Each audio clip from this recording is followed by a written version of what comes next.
आपका एक लाइक और कमेंट मुझे नेक्स्ट वीडियो बनाने पर मजबूर करता है, तो प्लीज़ लाइक और कमेंट ज़रूर करें। और अगर आप चैनल पर नए हैं तो चैनल को सब्सक्राइब करना ना भूलें और साथ ही में बेल आइकन को प्रेस करके नोटिफिकेशन को ऑल पे सेट करें, ताकि आपको हर वीडियो का नोटिफिकेशन मिलता रहे जैसे ही हम एक नया वीडियो अपलोड करते हैं। डॉक्टर बोले पेशेंट कोमा में चला गया है राहुल जी। उनको कब होश आएगा कुछ नहीं कह सकते। उसकी याददाश्त सब एक सवाल है, कब क्या और कैसे, ये तर्क लगाना बहुत ही कॉम्प्लिकेटेड है। डॉक्टर ने एक गहरी सांस ली और राहुल के कंधे पर हाथ रखा और फिर चल दिए। राहुल गहराई से सांस लिया और आंखों से जो पानी बह रहा था उससे कई सवाल थे। वो ऐसा लग रहा था जैसे कई रातों से सोया नहीं है। आंखें थोड़ी सूजी हुई थी। राहुल बेड पे ही प्रिया के पास बैठा, उसका चेहरा निहार रहा था। चेहरे पे गिरती उसकी जुल्फों को संवारने लगा और उसके सामने पिछले 2 साल की बीती बातें याद आने लगी। वो इठलाती बल खाती प्रिया फर्स्ट डे, पहली नज़र का प्यार था वो। कॉलेज का पहला दिन प्रिया की एंट्री हुई। कुर्ता जींस, बालियां, कंगन, खुले बाल, देसी टाइप प्रिया का लुक था जो राहुल को अपनी ओर खींच रहा था। वो दोनों पक्के दोस्त बन गए थे। प्रिया बोली, चलो राहुल आज कॉफ़ी पीते हैं, मैं आज बहुत बोर हो गई हूँ लेक्चर अटेंड करके। प्रिया ने लंबी सांस ली और राहुल का हाथ पकड़ लिया। राहुल प्रिया को देखता रहा, फिर पूछा क्यों? प्रिया, तुम्हें तो स्टडी अच्छी लगती है, फिर आज क्यों ऐसा लग रहा है? प्रिया बोली, पता नहीं, आज कुछ अजीब सी घबराहट हो रही है। राहुल बोला, अरे घबराहट तो सामने वाले को होनी चाहिए, जो तुम्हारे भूतनी जैसे चेहरे को देख ले तो डर जाए। प्रिया बोली, राहुल मजाक मत करो, सच में कुछ हो रहा है मुझे। और प्रिया राहुल के कंधे पर सर रख के सोचने लगी। राहुल बोला, प्रिया कॉफ़ी लेने तो जाने दो। राहुल और प्रिया कॉलेज में साथ पढ़ते थे। राहुल उसे मन ही मन पसंद करता था, पर कभी प्रिया को बताया ही नहीं। उसे सबसे पहले उसकी दोस्त पसंद थी, इसलिए कहने से घबराता था कि कहीं प्रिया उसका साथ छोड़ दे या नाराज हो जाए। प्रिया शायद उसे पसंद करती होगी, पर उसे खुद को इस बात का इल्म नहीं था। राहुल कॉफ़ी लेकर आया। राहुल बोला, प्रिया कॉफ़ी टेस्ट कर लो, डार्क बनाई है, बिल्कुल तुम्हारे जैसी। प्रिया बोली, राहुल मैं डार्क हूँ? राहुल बोला, नहीं, तुम इतनी डार्क नहीं हो, इस कॉफ़ी से थोड़ा सा ज़्यादा डार्क हो। और फिर कह के हंसने लगा। प्रिया बोली, जाओ राहुल, मैं तुमसे बात नहीं करती। राहुल प्रिया एक दूसरे से झगड़ते झगड़ते कॉफ़ी का लुत्फ़ उठा रहे थे। राहुल उसे मनाता, हंसाता है, रुलाता है, यह सिलसिला रोज का था। राहुल को प्रिया बहुत पसंद थी। सवाली प्रिया, उसकी आदतें, बिंदास व्यवहार, राहुल के अंदर ही अंदर उसके लिए प्यार हो गया था। आज बताऊं कल बताऊं सोचने में पूरे 2.5 साल निकल गए थे। अब राहुल ने डिसाइड कर लिया था कि वो प्रिया को प्रपोज कर देगा। मन ही मन खुश हो रहा था और प्रिया को देख रहा था। प्रिया बोली, क्या सोच रहे हो? राहुल बोला, कुछ नहीं प्रिया, बस यूं ही। ऐसा बोल के वो वहां से उठ गया। राहुल फिर बोला, चलो प्रिया, तुम्हें हॉस्टल ड्रॉप कर दूं। प्रिया बोली, ठीक है राहुल। राहुल और प्रिया हॉस्टल तक गए। राहुल बोला, बाय प्रिय।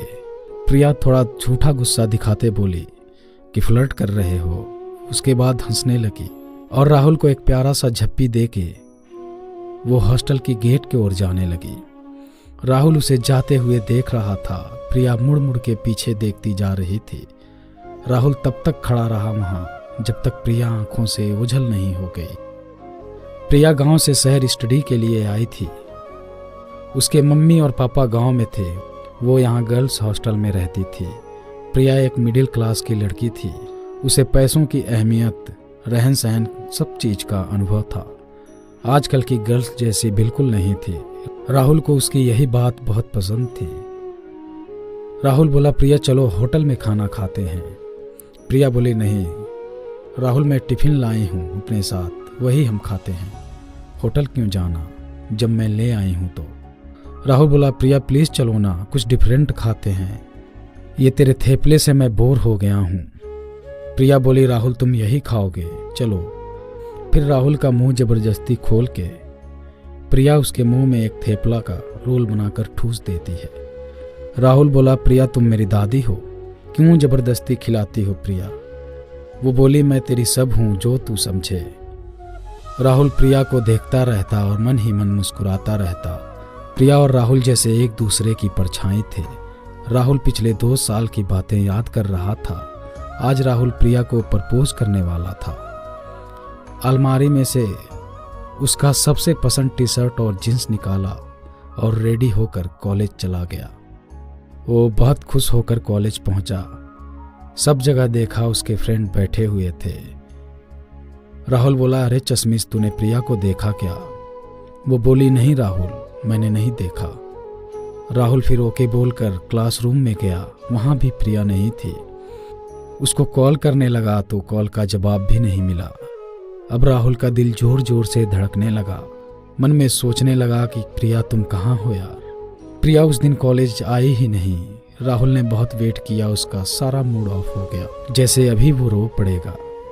फिर कॉलेज के बाद राहुल उसके हॉस्टल में गया तो वहाँ भी प्रिया नहीं थी। वहाँ के वॉचमैन ने बोला कि वो कॉलेज के लिए सुबह ही निकल गई थी। राहुल अब और ज़्यादा टेंशन में आ गया। उसके बाद राहुल के मोबाइल की रिंग बजी। राहुल अननोन नंबर को देखकर थोड़ा सा चौंक गया। राहुल बोला, हेलो। फिर सामने से रिप्लाई आया कि मैं सिटी हॉस्पिटल से बोल रहा हूँ। यहाँ एक लड़की का एक्सीडेंट हो गया है, उसके मोबाइल में आपका नंबर था तो मैंने कॉल किया। राहुल भागता हुआ हॉस्पिटल पहुँच गया। उसकी सांसें तेज हो गई और दिमाग में एक साथ बहुत से बुरे विचार आने लगे। क्या हुआ होगा, बस वहीं पे दिमाग था। राहुल बोला, नर्स क्या हुआ है प्रिया को, जल्दी बोलो। नर्स बोली, सर आप शांत रहिए, अभी सब पता चल जाएगा। राहुल भागता हुआ डॉक्टर के पास गया। राहुल बोला, डॉक्टर क्या हुआ है प्रिया को, कहाँ है वो, प्लीज़ डॉक्टर बताइए मुझे। डॉक्टर बोले, प्रिया को ब्रेन स्ट्रोक आया है, अभी उसके रिपोर्ट आ रहे हैं, शांत हो जाओ आप, अभी रिपोर्ट्स आते ही होंगे। राहुल बोला, प्रिया कहाँ है? डॉक्टर बोला, अभी बुलाऊंगा तब मिलना। राहुल शॉक था। फिर डॉक्टर बोला, आइए मेरे साथ। प्रिया बीच रास्ते में गिरी थी और फिर हॉस्पिटल में शिफ्ट किया गया। उसको ब्रेन स्ट्रोक आया था। ब्रेन स्ट्रोक में पेशेंट कहीं भी गिर जाता है। राहुल बोला, क्या? प्लीज़ कुछ कीजिए, ये मेरी सब कुछ है। राहुल प्रिया को देखते हुए बोल रहा था, प्रिया तुम्हें कुछ नहीं होगा, मैं कुछ भी करके तुमको कुछ नहीं होने दूंगा। उसका हाथ पकड़कर राहुल रोने लगा। आज वो पहली बार रोया था। राहुल पिछली सारी बातें याद कर रहा था और रो रहा था। राहुल बोला, मैं प्रिया को बड़े से बड़े डॉक्टर को दिखाऊंगा। उसके बाद राहुल प्रिया के मम्मी पापा को फ़ोन करके मुंबई आने को कहा। अब राहुल का एक ही मकसद था, प्रिया को पहले जैसे बनाना। राहुल रोज़ सुबह हॉस्पिटल पहुंच जाता था और रात को घर जाता था। उसका सारा ध्यान वहीं रहता था। प्रिया के पेरेंट्स भी सपोर्ट करते थे। राहुल प्रिया से घंटों बातें करता। प्रिया सुन रही थी पर रिएक्ट नहीं कर पाती थी। धीरे धीरे प्रिया के ब्रेन में जो क्लॉट हुआ था वो धीरे धीरे ठीक हो रहा था। उसके दिमाग में ब्लड सर्कुलेशन होने लगा था। वो थोड़ा थोड़ा रिएक्ट कर रही थी। ये सब राहुल की मेहनत और लगन का नतीजा था। धीरे धीरे 1 हफ्ता बीत गया। राहुल भागता हुआ डॉक्टर के पास गया। बोला, डॉक्टर जल्दी आइए, प्रिया रिएक्ट कर रही है, वो आसपास देख रही है। डॉक्टर भी जल्दी जल्दी रूम में आए। प्रिया सबको बारी बारी देख रही थी। उसने राहुल की तरफ देखा और बोला, मैं कहाँ हूँ और आप कितने दिनों से मेरे देखभाल कर रहे हैं, आप कौन हैं? राहुल शॉक्ड हो गया। वो जमीन पे बैठ गया और जबान बिल्कुल बंद हो गई। गले में से शब्द नहीं निकल रहे थे। ये खुदा कोई उसको याद दिलाए, मेरी मोहब्बत की कशिश उन तक पहुँचाए। लुट जाऊंगा वरना जहाँ से चला जाऊंगा, ना मैं बिन उसके एक पल भी जी पाऊंगा। राहुल अपने खुदा से फरियाद करता था, अपनी मोहब्बत की भीख मांगता था। एक्चुअली प्रिया की पिछले 5 वर्ष की मेमोरी लॉस हो गई थी। वो कॉलेज के दिन राहुल की दोस्ती सब भूल चुकी थी। वो स्कूल जाती हुई 16 साल की लड़की बन चुकी थी। दिमाग से उसे वहीं तक याद था। प्रिया की मम्मी बोली, राहुल बेटा सब्र रखो, प्रिया को जरूर सब याद आ जाएगा। हम पूरी कोशिश करेंगे उसे सब याद दिलाने की। राहुल प्रिया की मम्मी की गोद में सर रखकर बहुत रोया। फिर राहुल अपना हाल ठीक करके वापस प्रिया के पास आया। राहुल बोला, पगली, अरे वो पगली। प्रिया बोली, तुम कौन हो? तमीज से बात करो। अगर तुमने मेरी देखभाल की है तो इसका मतलब ये नहीं कि तुम कुछ भी बोलोगे मुझे। राहुल बोला, तुम्हें एक बार नहीं 100 बार पगली बोलूंगा, क्या कर लोगी? प्रिया बोली, तुम होते कौन हो मुझे पागल बोलने वाले? राहुल बोला, मैं तुम्हारा। हाँ, अब याद आ गया। फिर प्रिया बोल पड़ी, क्या हो तुम मेरे? राहुल बोला, मेंटल हॉस्पिटल का डॉक्टर हूँ और तुम्हारा इलाज करने वाला हूँ। ये बात बोलकर राहुल मुस्कुरा दिया। प्रिया बोली, चुप, बिल्कुल चुप। पागल तो अभी तुम लग रहे हो, पागलों की तरह दांत दिखा रहे हो। उसके बाद प्रिया हंसने लगी। राहुल बोला, तुम पागल? प्रिया बोली, नहीं, तुम पागल। प्रिया की मम्मी बोली, चुप हो जाओ दोनों, पागल कोई एक नहीं, अब दोनों लग रहे हो। हॉस्पिटल को अपने सर पे उठा लिए हो। प्रिया की मम्मी दोनों को डांटी और राहुल के सामने धीरे से हंसती और प्रिया की मम्मी की आंखों में थोड़ा सा आंसू आ गया। वो राहुल के इस हाल को देख नहीं पा रही थी। राहुल बोला, प्रिया चलो ना, हम लंगड़ी खेलते हैं।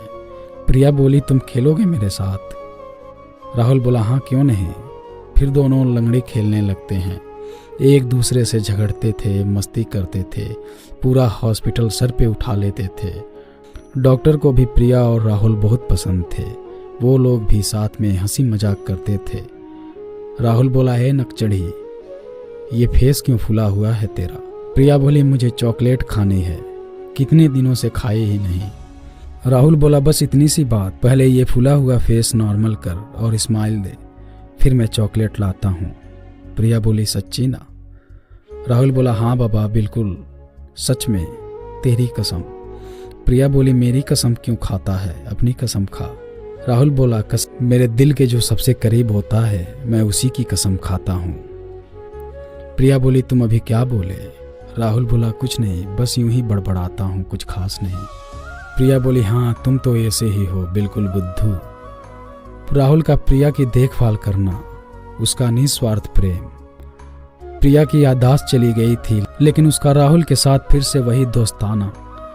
उन दोनों की तकरार, फिर रूठना, फिर मनाना। क्या ये प्यार नहीं तो और क्या था? हाँ, यही तो प्यार था। राहुल अपने पूरे करियर को भूल के प्रिया की दिन रात सेवा करने लगा। उसको उसकी फ्यूचर की परवाह बिल्कुल नहीं थी। उसे ये भी नहीं मालूम था कि प्रिया संपूर्ण रूप से उसकी कभी होगी भी या नहीं। एक पत्नी जो तन मन धन से अपने पति की हो जाती है, अभी राहुल को कोई अंदाजा नहीं था। फिर भी वो आज भी प्रिया के साथ था। हाँ, यही तो प्यार था। डॉक्टर बोले, राहुल अब तुम प्रिया को घर ले जा सकते हो। प्रिया अब बिल्कुल ठीक है, उसकी दिमागी हालत नाजुक है, ज़्यादा स्ट्रेस नहीं देना। भगवान तुम्हारा प्रिया के लिए जो प्रेम है, एक दिन वो जरूर उनको न्याय देगा। राहुल प्रिया की मम्मी को बोला, मम्मी आप लोग मेरे आउट हाउस में रहोगे और कहीं नहीं जाना आपको। प्रिया की मम्मी बोली, ठीक है बेटा। प्रिया की मम्मी की आंखों में पानी आ गया। अनजान शहर कहाँ जाते अगर राहुल सहारा नहीं देता। राहुल तो जैसे बेटा बन गया था उनका। प्रिया की मम्मी को तो जैसे बेटा ही मिल गया हो। राहुल बोला, प्रिया चलो गाड़ी में बैठकर घर जाना है। प्रिया बोली, क्यों, मैं तुम्हारे घर जाऊं? मैं अपने गांव जाऊंगी। राहुल बोला, प्रिया अभी तुम ठीक नहीं हुई हो, तुमको यहीं रहना पड़ेगा। प्रिया बोली, नहीं नहीं, मुझे अपने घर जाना है। तुम्हारे साथ क्यों जाऊं? मम्मी तुम बोलो ना, मुझे गांव जाना है। राहुल बोला, चुप, एकदम चुप, चुपचाप गाड़ी में बैठ जाओ। प्रिया बोली, गुस्सा क्यों करते हो, बैठती हूँ ना। प्रिया की मम्मी राहुल और प्रिया को देखती रही और मन ही मन में प्रार्थना करती थी, हे ईश्वर तुम इन दोनों को कभी अलग मत करना, इनकी जोड़ी सदा ऐसे ही बनाए रखना। प्रिया बोली, राहुल मेरा बैग उठाओ। राहुल बोला, नकचढ़ी इतनी मोटी हो गई है थेपले खा खा के, तो अपना बैग खुद उठा। मम्मी आप मत उठाना, वो खुद उठाएगी। प्रिया गुस्से में थोड़ा चिढ़ गई, फिर अचानक खड़ी हो गई और कुछ सोचने लगी। वो राहुल को देख ही रही थी। राहुल बोला, नकचढ़ी अब बैठ जाओ गाड़ी में, क्या सोच रही हो? प्रिया बोली, कुछ नहीं, बस सर भारी लग रहा है। राहुल बोला, प्रिया ज़्यादा मत सोचना, आराम से घर चलते हैं। राहुल गाड़ी का हॉर्न बजा के बोला, चाचा गेट खोलो। वॉचमैन गेट खोला। राहुल गाड़ी पार्क किया।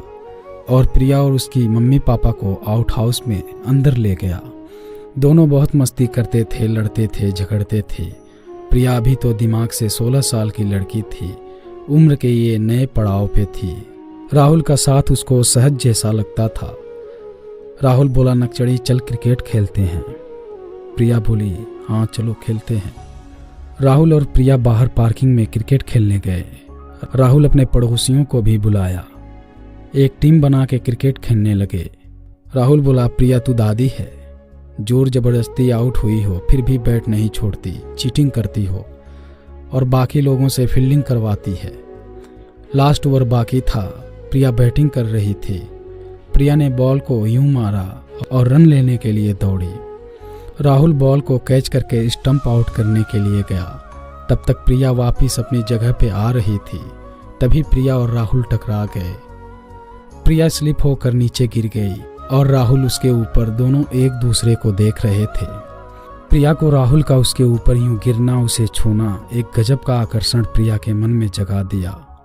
प्रिया तो उम्र में 16 की थी। राहुल के प्रति उसके दिल दिमाग में खिंचाव सा छा गया। वो बहुत देर तक उसे देखने लगे। प्रिया को जैसे हवाओं में से आवाज आ रही थी। वो पूरी तरह से राहुल के प्रति सम्मोहित हो गई थी। उसके लिए आकर्षण महसूस कर रही थी। वो जैसे खो गई हो, वक्त जैसे ठहर गया हो। राहुल बोला, है नक्चड़ी अब छोड़ेगी भी? कब से पकड़ रखी है? जैसे मैंने तुम्हारा कुछ चुराया हो और जैसे चोर हूं। प्रिया बिल्कुल शांत हो गई थी। अंदर तूफान चल रहा था राहुल के लिए। इतना आकर्षण, उसकी छुअन सब अभी भी महसूस हो रहा था और मन ही मन सोचती थी कि हाँ चुराया है तो तूने मेरा दिल, तू चोर ही तो है। प्रिया राहुल की आंखों में देखती रही, उसके मन में झांक रही थी। राहुल आज प्रिया का अलग ही प्रतिभाव देख रहा था। प्रिया की आंखों में एक नई चमक देख रहा था। राहुल अभी तो अनजान था कि 16 साल की प्रिया उसके प्यार में पागल होती जा रही थी। ये वो प्रिया नहीं थी जो 20 साल की थी, जो दिमाग से परिपक्व थी, जो खुद सोच समझ के डिसाइड कर सकती थी कि प्यार क्या है, क्यों है, किस लिए है। अब ट्रेजेडी ये होने वाली है कि राहुल 20 साल की प्रिया से मोहब्बत करता था, पर वो 20 साल की प्रिया अभी तो कहीं गुम है। प्रिया के अंदर जो अभी प्रिया है वो सिर्फ 16 साल की है। इस उम्र में सिर्फ क्रश भी हो सकता था और गहरी मोहब्बत भी हो सकती थी। और राहुल को प्यार 20 साल की प्रिया जो दिल दिमाग से बिल्कुल नॉर्मल थी, जो राहुल को सोच समझ के स्वीकार करे, राहुल को उसी प्यार का इंतजार था। अब क्या होगा इसका इंतजार अगले पार्ट तक कीजिए। उम्मीद करता हूँ आपको ये कहानी पसंद आई होगी। अगर आपको ये कहानी पसंद आई हो तो वीडियो को लाइक, शेयर और हमारे चैनल को सब्सक्राइब जरूर कीजिएगा।